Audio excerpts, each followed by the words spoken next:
So this piece is a cylinder, and I'm going to trim it much the same way I would trim a bowl or another a more round form. Cylinders don't have to have feet trimmed onto them, and so sometimes I show students how, or sometimes I trim these pieces without them being on the wheel. I'm going to show you how to trim this on the wheel, which is, like I said, similar to trimming a bowl but a little bit quicker.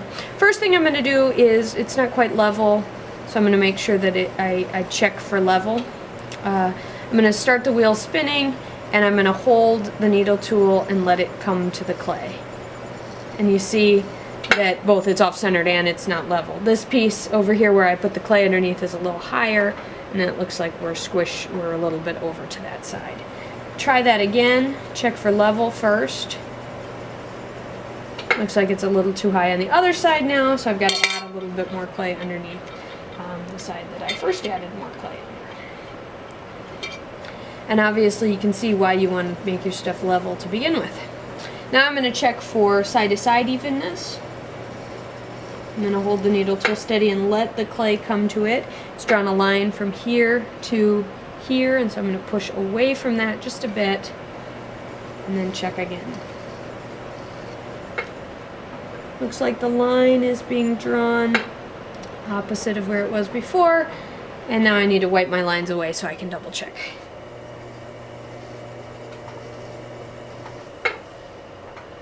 Push away from that line.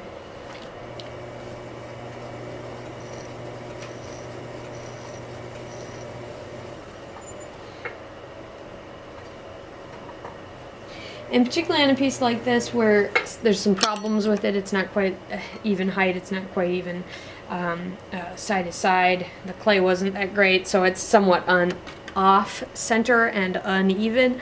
All of that makes centering harder, and so you have to take a little bit more time on the centering.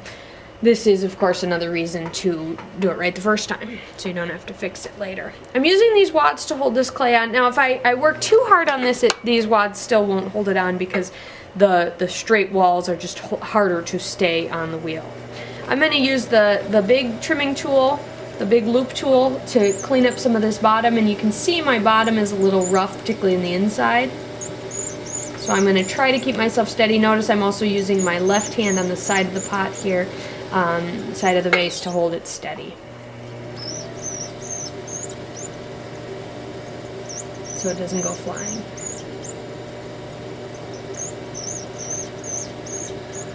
And then on something like this where I'm not going to really trim a foot into the piece, I don't need to worry about giving myself a lip ring.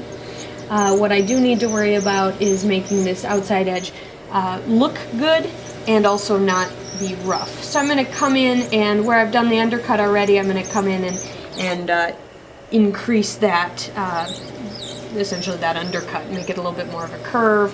I can come in with the corner. I can come in with the rib and smooth this floor out, compress it so it's real strong, try to get any unevennesses out of it.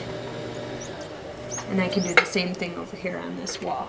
So now that I haven't done a lot of change to this piece, but it's a little smoother, a little bit lighter, and you can see that foot there sits with a little more of a shadow. One other thing, particularly if you've been working with a piece that is a little uneven to begin with, if you put it down and it feels like it's got some wobble, give it a good hard smack on the table or the wheel head, and that should help it even out. One thing other times people do is they give it a little rock, and that helps compress this edge here so that it's nice and strong. A little bit later I'll be adding a handle onto this piece here.